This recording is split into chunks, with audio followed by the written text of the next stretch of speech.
Salut à tous. Je vous propose aujourd'hui l'explication d'un extrait du discours à Madame de la Sablière de Jean de La Fontaine. Alors Jean de La Fontaine, je ne vous le présente plus, c'est le grand fabuliste du XVIIe siècle qui a créé comme ça, en s'inspirant d'abord d'Ésope, mais en allant bien au-delà, tout un univers poétique imaginaire et à travers lequel il est un de nos plus grands moralistes et un grand philosophe finalement.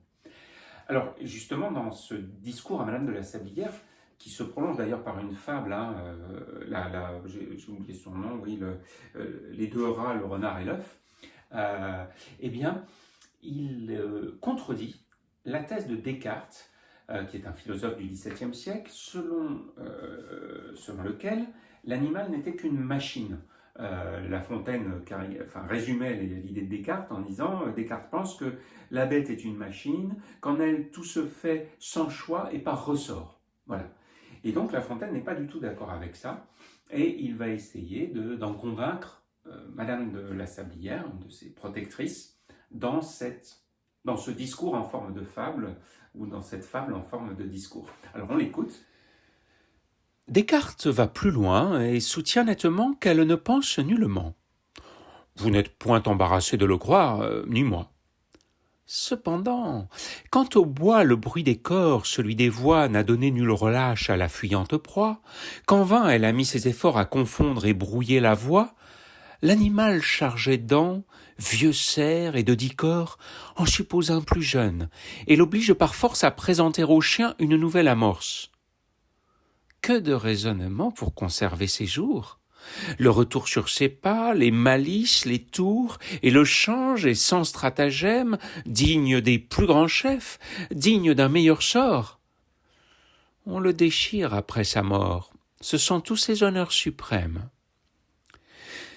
Quand la perdrix voit ses petits en danger, et n'ayant qu'une plume nouvelle qui ne peut fuir encore par les airs le trépas, elle fait la blesser, et va, traînant de l'aile, attirant le chasseur et le chien sur ses pas, détourne le danger, sauve ainsi sa famille, et puis, quand le chasseur croit que son chien la pille, elle lui dit adieu, prend sa volée, et rit de l'homme qui, confus, des yeux en vain la suit. Jean de La Fontaine, extrait du discours à Madame de la Sablière.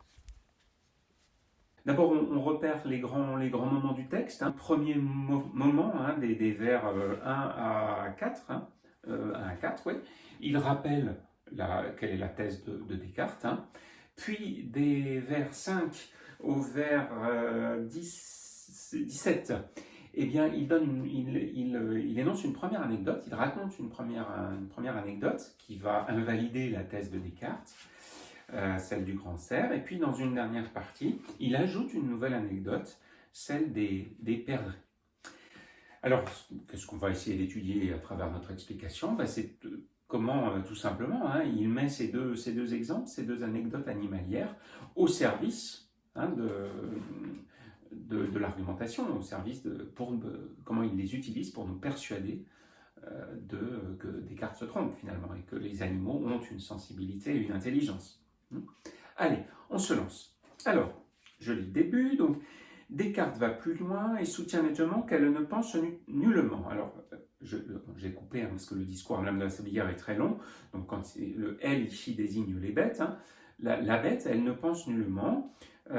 Donc là, il rappelle que la thèse de Descartes est très catégorique. On le voit avec les adverbes nettement, nullement, qui sont à la rime. Donc, il souligne le caractère très catégorique de l'affirmation de Descartes. Et il souligne qu'elle est facile, elle est assez convaincante naturellement. Après tout, oui, si on distingue l'âme et le corps, comme on le fait depuis longtemps, ça paraît assez convaincant, assez facile à croire. Vous n'êtes point embarrassé, dit-il à Madame de la Sablière, de le croire, ni moi. Donc il fait semblant, mais c'est ironique, il fait semblant d'être à peu près convaincu.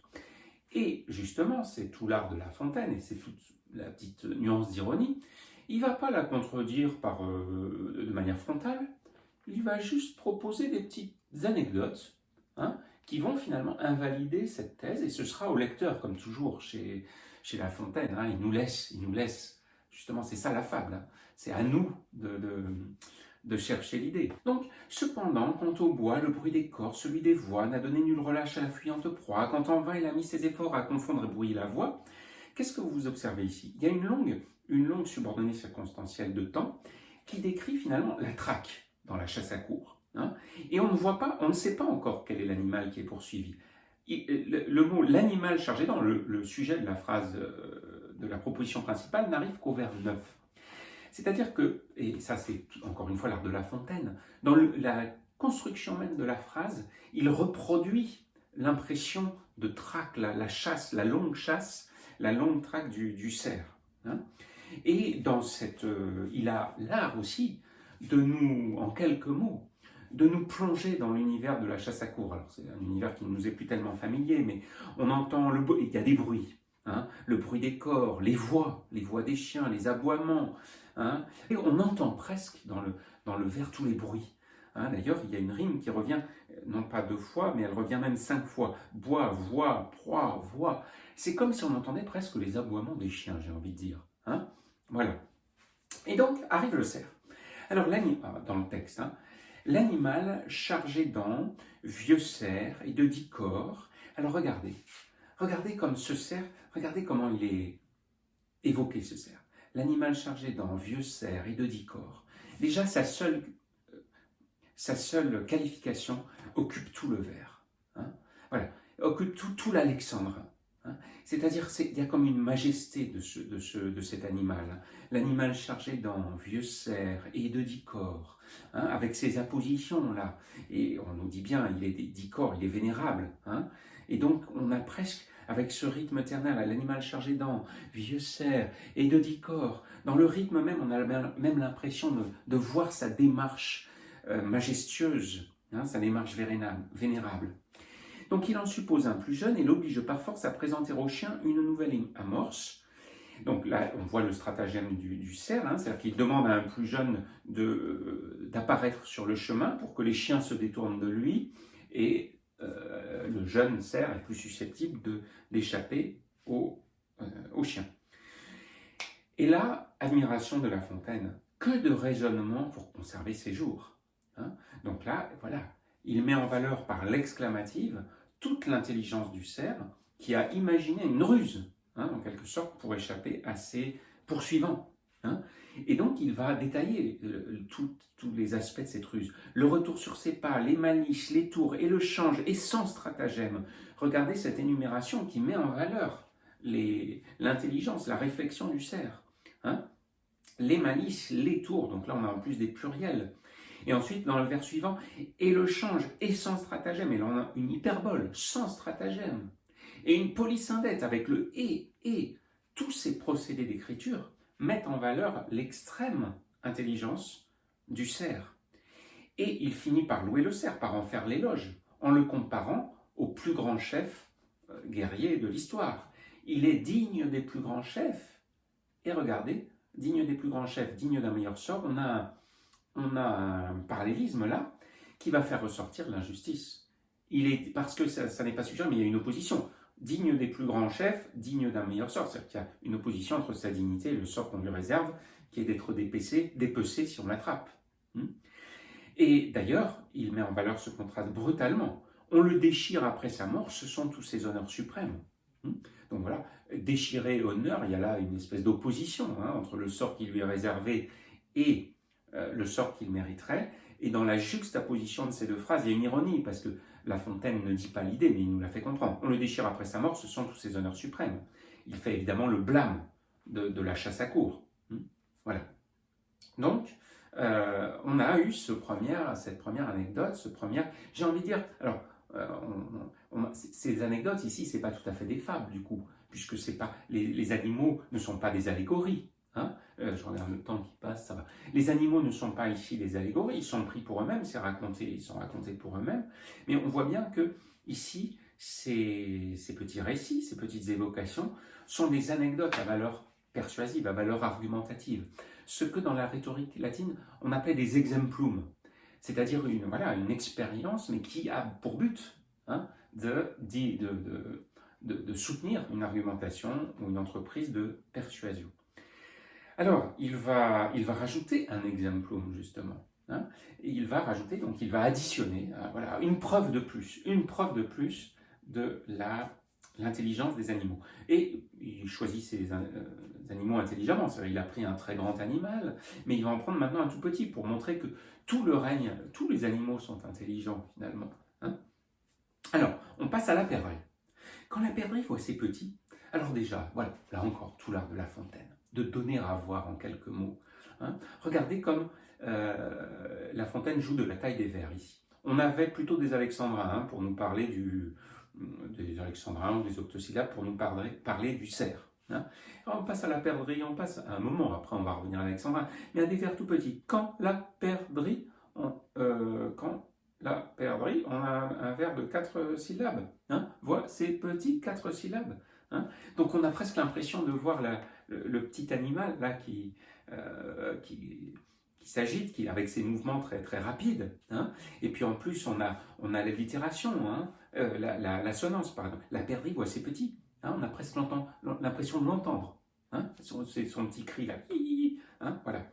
Alors, quand la perdrix voit ses petits en danger et n'ayant qu'une plume nouvelle qui ne peut fuir encore par les airs de trépas, elle fait la blesser et va traînant de l'aile, attirant le chasseur et le chien sur ses pas, détourne le danger, sauve ainsi sa famille. Et voilà, regardez encore une longue phrase. Sur cette petite perdrix là qui picote, on l'a évoquée en 4 petites syllabes, et bien en même temps, justement, et là on revient à Alexandrin, elle met en place un stratagème très complexe et très sophistiqué. Elle fait la blesser, une ruse, hein, pour attirer le chien sur ses pas et non pas sur ses petits qui sont plus fragiles.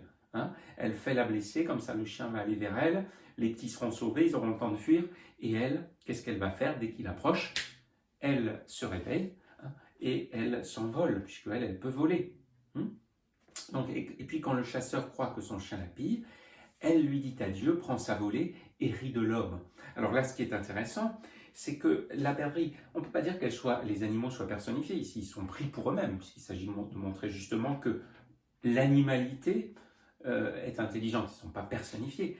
Enfin, ils ne sont pas des allégories, mais on utilise quand même tout un vocabulaire de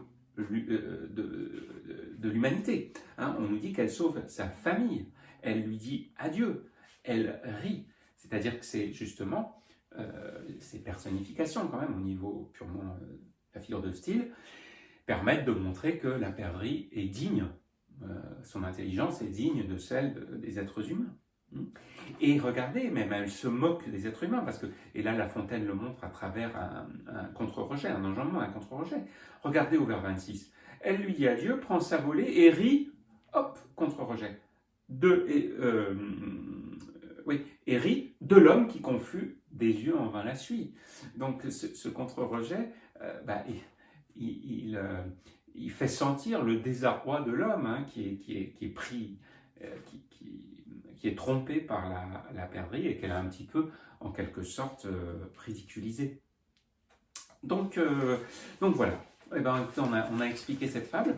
Donc j'espère que vous avez bien senti, hein, que cette fable, ce discours, qui est un discours en fait, a un caractère un petit peu particulier parce que on dirait que c'est un discours en forme de fable. C'est très persuasif. Ces 2 anecdotes suffisent à nous persuader que l'animal est intelligent, mais c'est toujours à nous. Hein. La Fontaine nous laisse raisonner par nous-mêmes. Et ce qui m'intéresse aussi, c'est de voir que La Fontaine n'utilise pas. Pour lui, les animaux, c'est pas juste un outil rhétorique, hein, pour faire des fables sur les humains. Il aime les animaux. Il aime les observer. Moi j'ai envie de dire, il aime la parenté entre l'homme et l'animal. Hein. C'est vraiment quelque chose qui l'intéresse. Il y a un retour sans arrêt. Et voilà. Et alors vous verrez, si vous lisez la suite du discours à Madame de la Sablière, il apporte une anecdote de plus, celle du raton laveur, si mes souvenirs sont bons. Et ensuite, il développe son idée un petit peu plus frontalement, en disant que finalement, il compare l'intelligence des animaux à celle des enfants. Ils sont très intelligents, mais ils n'ont pas encore tout à fait conscience de leur intelligence. Et là, en fait, ils ont une âme, mais l'homme adulte aurait une deuxième âme, qui aurait en plus le privilège d'avoir conscience d'elle-même, en quelque sorte. Mais pour La Fontaine, les animaux ont bien une âme, ce ne sont pas que des machines. Voilà, j'espère que j'ai un peu éclairci ce texte à vos yeux. Salut à tous!